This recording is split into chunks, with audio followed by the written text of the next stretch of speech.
नमस्कार स्वामी भक्तांनो, स्वागत आहे तुमचं पुन्हा एका नवीन व्हिडिओमध्ये. जय जय श्री स्वामी समर्थ. स्वामी भक्तांनो, आपणासारखे करीती तात्काळ नाही काळ वेळ तया लागी. गुरुकृपेची महती सांगताना तुकाराम महाराजांनी एका अभंगामध्ये हे वर्णन केलंय, ज्याचा अर्थ असा आहे की गुरु शिष्याची परीक्षा घेतात आणि तो उत्तीर्ण झाला की त्याच्यावरती कृपेचा वर्षाव करतात. परंतु अनेक भक्तांना प्रश्न पडतो की आम्ही स्वामी कृपेस पात्र आहोत की नाही, किंवा गुरुकृपा झाली आहे हे कसं ओळखायचं. त्यावर शंका निरसन करणारं उत्तर शेवटपर्यंत तुम्ही पाहायला विसरू नका.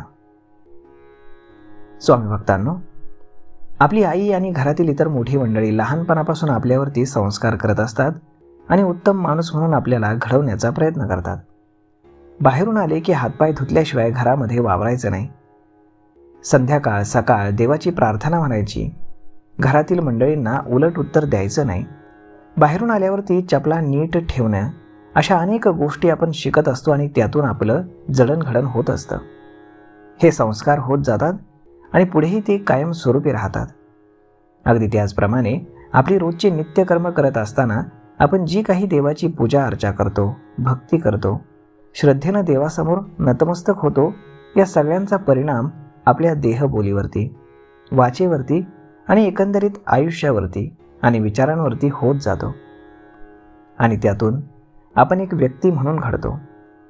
आपण केलेली उपासना आपल्याला चांगल्या वाईटाची परीक्षा करायला शिकवते. काय घ्यायचं काय सोडायचं त्याचं ज्ञान देते.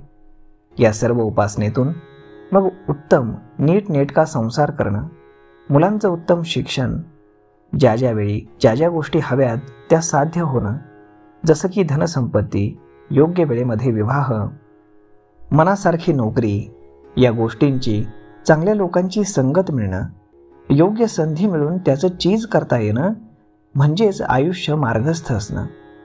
माझ्या मते हीच गुरुकृपा आहे.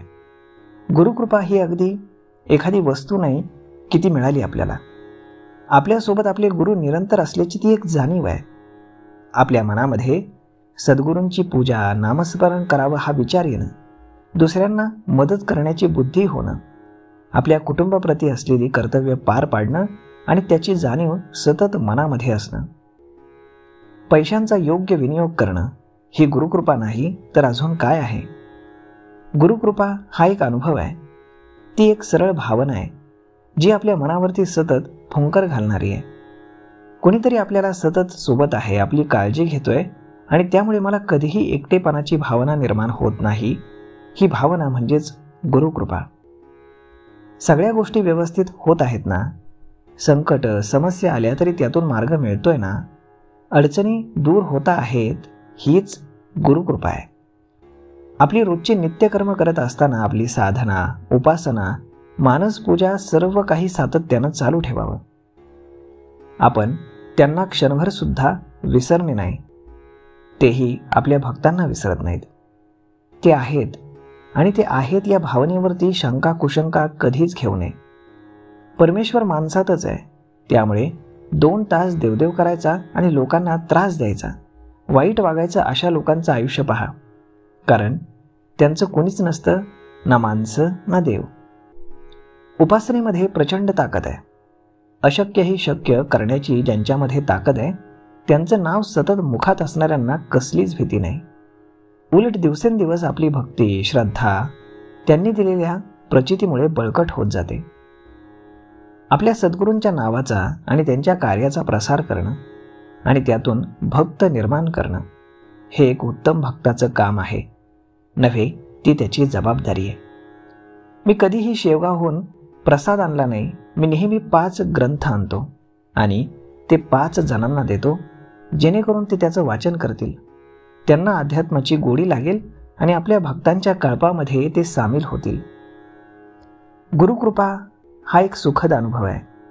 जेव्हा आपल्याला समाधानाची शांत झोप लागते, जेव्हा आपल्याला एकटेपणा वाटत नाही, भीती वाटत नाही, तेव्हा समजावं की आपल्यावरती स्वामींची कृपा झाली आहे.